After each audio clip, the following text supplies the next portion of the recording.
Lições Bíblicas Adultos. Eu vos saúde com a doce e preciosa paz de nosso Senhor e Salvador Jesus Cristo. Eu quero já te agradecer por estar aqui no nosso canal mais uma vez. Quero pedir para você compartilhar nas suas redes sociais, para você deixar aí a sua curtida para incentivo do nosso canal, para o crescimento do nosso canal. E Deus vai estar te abençoando de uma maneira muito especial. Hoje nós estamos aqui para trazer para você mais um subsídio da nossa Escola Bíblica Dominical. Hoje estamos aqui para a lição de número 5, que vem com um título muito importante, Jacó, um exemplo de caráter restaurado. Nós sabemos, meus queridos, que a família de Abraão destaca-se na Bíblia desde que o patriarca foi chamado por Deus para uma grande missão. Ele vivia em Ur, na Caldeia, juntamente com seu pai, Terá. Dali ele saiu para a terra de Harã e depois para a terra de Canaã, já com sua família, na cidade de El-Harã. Abraão ouviu o chamado de Deus para a sua vida, para que deixasse sua parentela e fosse para uma terra que ele não conhecia. Aos 75 anos, como já falamos em outras lições anteriores, Abraão saiu com Sarai, sua esposa, e também com Ló, seu sobrinho, atendendo ao chamado de Deus, e foi estabelecer-se em Canaã. Abraão, quando tinha 100 anos de idade, foi pai de Isaque, e Sara, sua esposa, tinha 90 anos. Isaque seguiu os passos do pai e habitou em Gerar, na terra dos filisteus. Seus filhos nasceram gêmeos. Esaú, o primogênito, tinha índole e caráter completamente diferente de Jacó, o mais novo. Não sabe quase nada sobre a infância do primogênito de Isaque. Esaú tinha uma inclinação para o campo, para a vida pastoril e também para a caça. Ele gostava de viver nas planícies, nos montes, nos vales que havia lá na sua terra. Jacó, ao contrário, pelo seu temperamento e também pela sua personalidade, voltou-se para a vida doméstica. Ele já gostava mais de estar ao lado de seus pais, ajudando nos afazeres do lar, apreciando a confecção de alimentos e refeições. Então, um episódio que marcou para sempre a vida dos dois irmãos ocorreu quando, em um determinado dia, Esaú chegou de sua jornada, cansado, faminto, e encontrou Jacó, seu irmão, que preparara uma sopa de lentilhas que exalava um cheiro agradável, despertando ainda mais a fome de Esaú. Então, naquela ocasião, Esaú fez um pedido a Jacó, dizendo: dá-me a tua sopa, pois estou com muita fome. Jacó já não perdeu tempo. Usando a esperteza e a astúcia, disse para seu irmão: eu lhe dou a minha sopa, se você me vender o seu direito de primogenitura.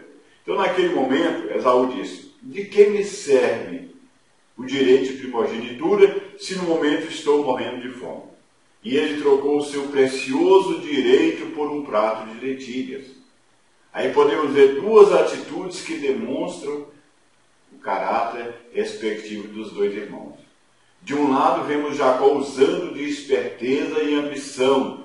De outro, vemos Esaú desprezando o precioso direito de primogenitura. Jacó poderia ter compartilhado da sua sopa com seu irmão, que estava faminto e cansado, mas não fez. Ele aproveitou-se da ocasião para obter um direito que pela lei não era dele. Querendo, de fato, usurpar o direito de primogenitura de seu irmão. Por outro lado, vemos Esaú, um homem que não dava valor à bênção de ser o filho mais velho e que nem ao menos considerou o valor de ser o primogênito diante de Deus. E, além do mais, também diante da família do seu povo. De uma maneira muito irresponsável, ele trocou seu direito de primogenitura por um prato de lentilhas, e isso acabou custando muito caro. Dessa forma, meus queridos, os dois irmãos tinham temperamentos e personalidades bem diferentes. Noutra ocasião, Isaque, já bastante idoso, resolveu determinar uma bênção de Deus sobre a vida de Esaú, o seu primogênito. Fazia parte da história e da tradição do povo hebreu do Antigo Testamento o primogênito ter direitos dobrados com relação à partilha da herança. E Isaac quis, além desse direito natural, ministrar pela fé em Deus uma bênção especial sobre seu filho primogênito. Ele, porém, foi surpreendido pela astúcia da própria esposa, que induzira seu filho a enganar seu pai e apropriar-se da bênção de Isaac. As consequências não foram nada desejáveis. Sentindo-se traído, Esaú quis matar Jacó, que teve que fugir do seu irmão.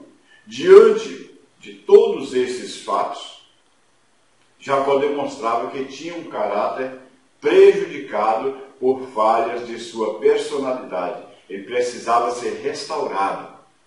Então vejamos, meus queridos, quem era Jacó?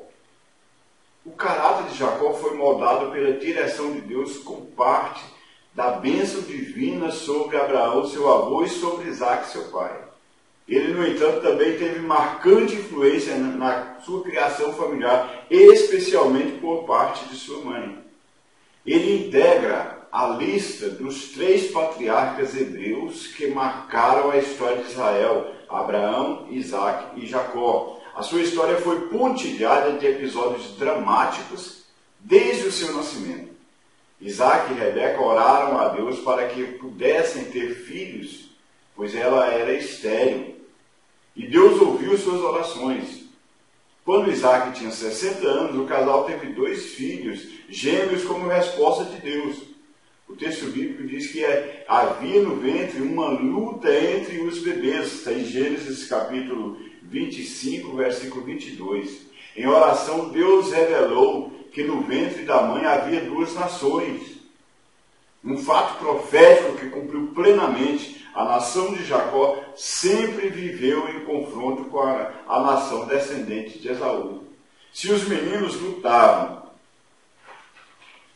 no ventre ao nascer, houve disputa para ver quem sairia primeiro.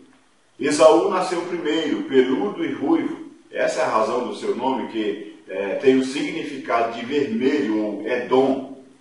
E o segundo recebeu o nome de Jacó, que em hebraico é Yaakov, que significa Deus protege. O sentido primeiro e original do nome de Jacó é Deus protege. Esaú foi o primogênito por uma questão de poucos minutos ou de segundos na hora do parto. Segundo o relato bíblico de Gênesis 25, verso 26, Jacó nasceu agarrado ao calcanhar do seu irmão. Por causa disso, ele recebeu ou passou a ter o seu nome, o significado de aquele que segura pelo calcanhar, ou suplantador. E Jacó passou a ser o preferido de sua mãe. Isaac tinha preferência por Esaú, porque gostava da caça, e Rebeca amava mais Jacó, por ser varão simples, habitando em tendas. Essa preferência dividida entre os pais por causa dos filhos não resultou em benefício algum para a família. Um certo teólogo, Bosque, diz a respeito dessa preferência, como resultado do flagrante favoritismo de seus pais, a devastação emocional é desencadeada nos 2 irmãos, e os seus caráteres são destruídos pelo tratamento preferencial. Esaú cresceu obstinado e orgulhoso, sem autocontrole. Jacó tornou-se mentiroso e conspirador, sem autoestima, querendo desesperadamente ser amado e aceito por seu pai, estando disposto a fazer qualquer coisa para ganhar a aprovação de Isaac, mesmo que isso significasse enganar. E nisso ele foi abençoado por engano. Quando Isaac quis dar a bênção a Esaú, o seu primogênito, ele o chamou, determinou que fosse ao campo, apanhasse alguma caça e fizesse um guisado saboroso, como ele apreciava, para que depois de comer viesse a dar a sua bênção. Nós encontramos aqui a referência disso em Gênesis 27, de 1 a 5.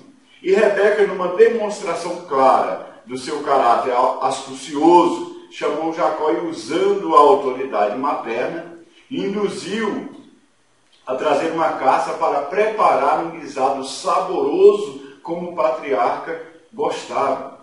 Tudo isso para Isaac abençoar Jacó antes de morrer. Diante de tal proposta indecente, Jacó fez objeção dizendo: eis que Esaú, meu irmão, é varão cabeludo e eu varão liso. Porventura me apalpará meu pai e serei a seus olhos enganador. Assim trarei sobre mim maldição e não bênção. Ou seja, Jacó percebeu a malícia de sua mãe e questionou sua intenção carnal, mas não tomou posição ética com firmeza. Rebeca provou que era obstinada em suas intenções. Além de induzir o filho ao pecado, requereu para si a maldição decorrente do engano e da mentira.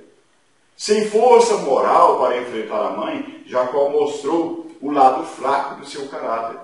Ele cedeu, foi buscar a caça e sua mãe apressou-se em fazer a comida que o pai gostava.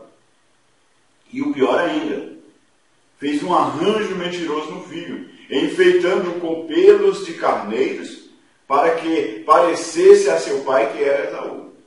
Quando toda a trama astuciosa estava completa, Jacó foi à presença de Isaac e apresentou-se passando-se por Esaú.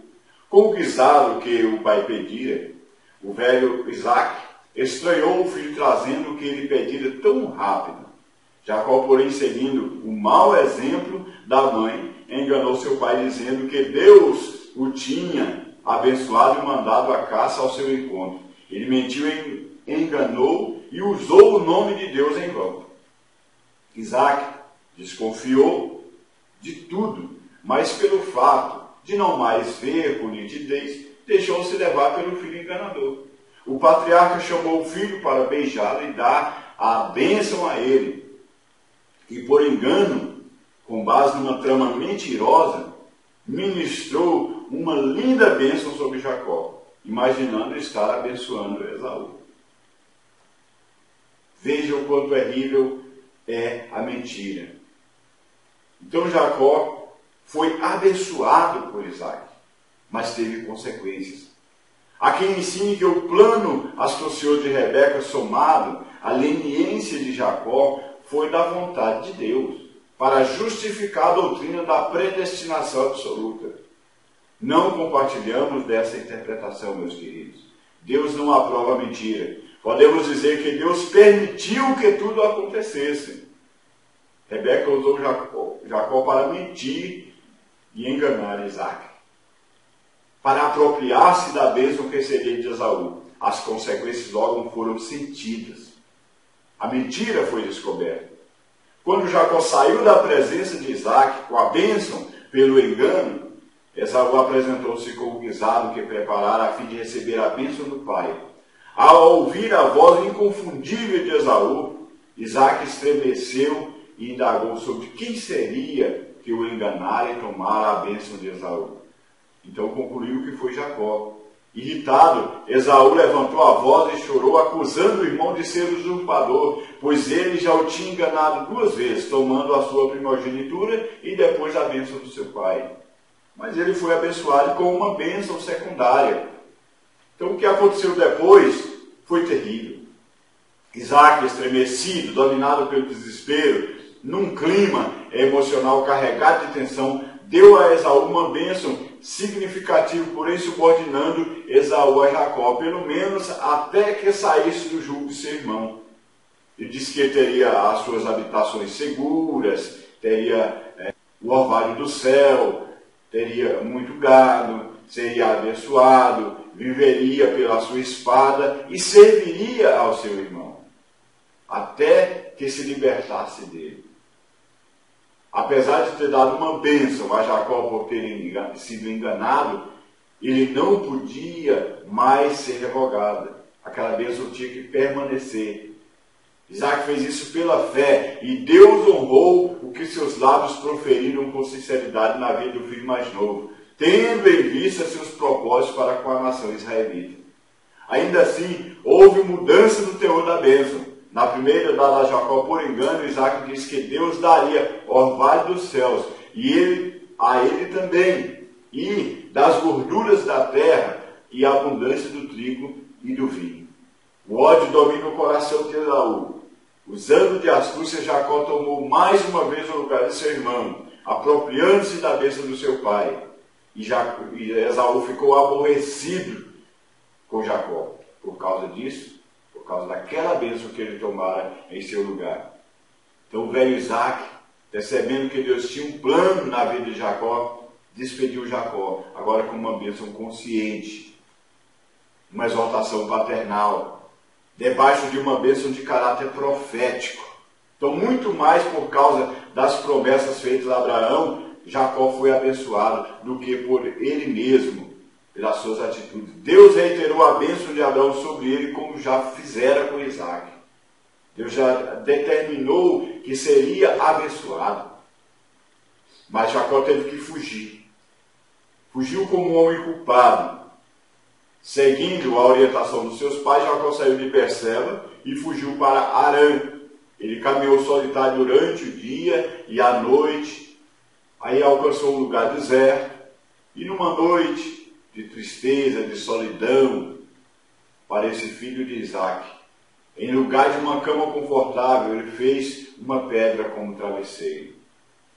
E ali ele dormiu e teve uma visão de Deus.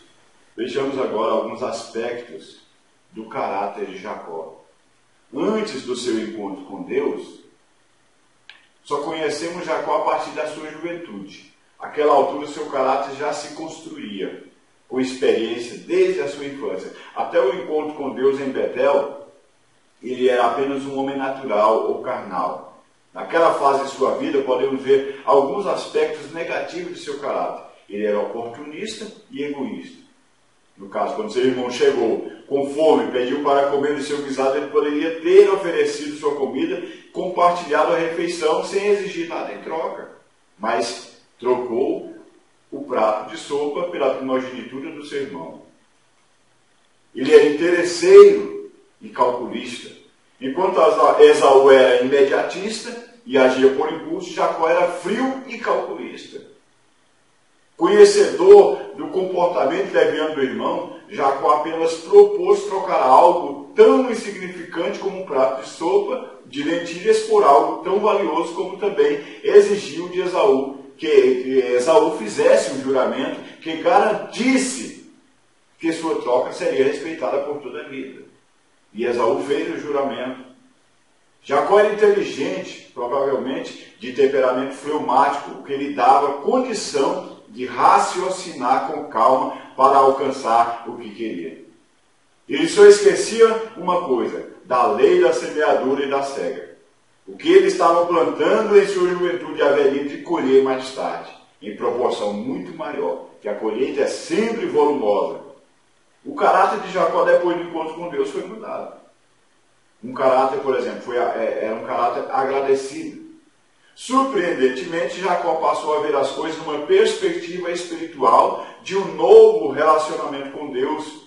Quando ele encontrou com Deus, ele fez um voto dizendo: se Deus for comigo, me guardar nessa viagem que faço, me der pão para comer, me der veste para vestir, e eu em paz tornar a casa de meu pai, o Senhor será o meu Deus. E esta pedra que tenho posto por coluna será a casa de Deus. E tudo quanto me deres, certamente darei o dízimo. Nesse fato, vemos que Jacó tinha consciência do valor do dízimo, como expressão sincera de gratidão a Deus, a exemplo do que fizera o seu avô Abraão perante Melquisedeque. A atitude de Jacó em relação ao dízimo responde a uma questão que muitos crentes fazem: se o dízimo é sobre o bruto da renda ou sobre a renda líquida. Em seu voto ele prometeu dar de tudo quanto Deus desse a ele, e não do que lhe sobrasse. Abraão também deu dízimo de tudo. Isso mostra que o cristão grato a Deus entrega o dízimo de sua renda bruta, e não do que lhe sobra. A atitude de Jacó demonstra a sua gratidão a Deus de forma antecipada, e o Senhor honrou a sua fé. O seu caráter, depois do encontro com Deus, foi um caráter esforçado e sofredor. Ao chegar à casa de Labão, seu tio, Jacó revelou-se um homem trabalhador. Em lugar de receber um salário em dinheiro, preferiu trabalhar 7 anos por Raquel, a quem amava. Mas na noite de núpcias ele experimentou, em termos de engano, o resultado daquilo que ele havia plantado. Jacó foi enganado pelo sogro e, em lugar de casar-se com Raquel, acabou se casando com Leia. E só depois que terminou a semana de festa de casamento, Jacó casou-se com Raquel, sua madre, e ficou trabalhando para Labão outros 7 anos. Não foi apenas esse o preço que Jacó teve que pagar por sua vida de enganos e mentiras. Labão mudou o seu salário 10 vezes durante 20 anos. Em sonhos, Deus mostrou como suplantar a ambição e a injustiça de Labão. O anjo de Deus mostrou-lhe como fazer para que o seu rebanho ficasse forte e o rebanho do sogro enfraquecesse. Alguém escreveu que ele enganou o sogro, mas foi o anjo de Deus que lhe orientou. Não é considerado engano. O que vem da parte de Deus é o propósito de Deus, é a intenção de Deus, é a direção de Deus. Também ele era um homem na direção de Deus. Após ser enganado pelo sogro, Jacó reuniu a sua família e fugiu de Harã. Mas ele não o fez apenas pelo medo do sogro. Sua saída de Harã foi pela direção de Deus, com quem ele aprendeu a relacionar. E disse o Senhor a Jacó: torna a terra de seus pais e a tua parentela, e eu serei contigo. Gênesis 31, verso 3. Ao explicar o plano de fuga à família, Jacó repetiu o que ouvira da parte de Deus. Eu sou o Deus de Betel, onde tens ungido uma coluna, onde me tens feito um voto. Levanta-te agora e sai dessa terra e torna a terra da tua parentela. Desse modo, Jacó empreendeu a fuga com a família, sendo imediatamente perseguido pelo sogro. Este não pôde fazer mal algum, porque Deus entrou em ação e determinou que ele não falasse nem bem nem mal, conforme Gênesis 31, verso 24. E o rei encontro de Jacó com Esaú. Aproximando-se de Seir, a terra de Canaã, onde seu irmão vivia, Jacó enviou mensageiros a Esaú e anunciou o seu retorno. Os mensageiros voltaram e disseram que Esaú vinha ao seu encontro com 400 homens. Jacó, já um homem quebrantado por Deus, lembrou-se do passado, de sua desavença com o irmão, e temeroso dividiu a família em 2 bandos, para que um pudesse escapar caso o outro fosse atacado. Sua angústia era grande, porém sua oração revela o temor. Ele enviou 3 grupos de servos, cada um levando presentes para aplacar as supostas agressões por parte de Esaú. E ele foi um homem que lutou com Deus. Após tomar as precauções que julgava necessárias, Jacó passou o val de Jaboque e travou uma luta com o varão até pela manhã. O varão era um ser celestial, provavelmente um anjo, que não prevaleceu contra Jacó. Não pode ter sido o próprio Deus, pois um homem jamais poderia vencer Deus. Além disso, o varão perguntou pelo seu nome, e ele respondeu: Jacó. E o anjo disse: não se chamará mais teu nome Jacó, mas Israel. Pois como príncipe lutaste com Deus, e com os homens prevaleceste.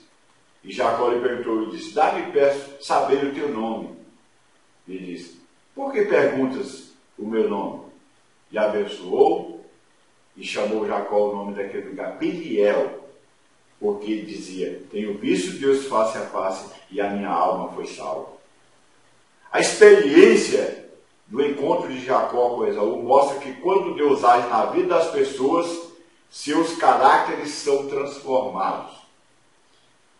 Jacó passou a ser humilde, sofredor, paciente, longânimo, altruísta. Esaú passou a ser manso, perdoador e maduro. Em ambos os casos, vemos que a graça de Deus superabundou onde antes abundou o pecado na vida desses 2 irmãos. Foi pela sua incomensurável graça que Deus escolheu Jacó em lugar de Esaú, mesmo com seu caráter deficiente. Esaú e Jacó passaram a viver o que diz o Salmo 133. Ó, quão bom e quão suave é que os irmãos vivam em união.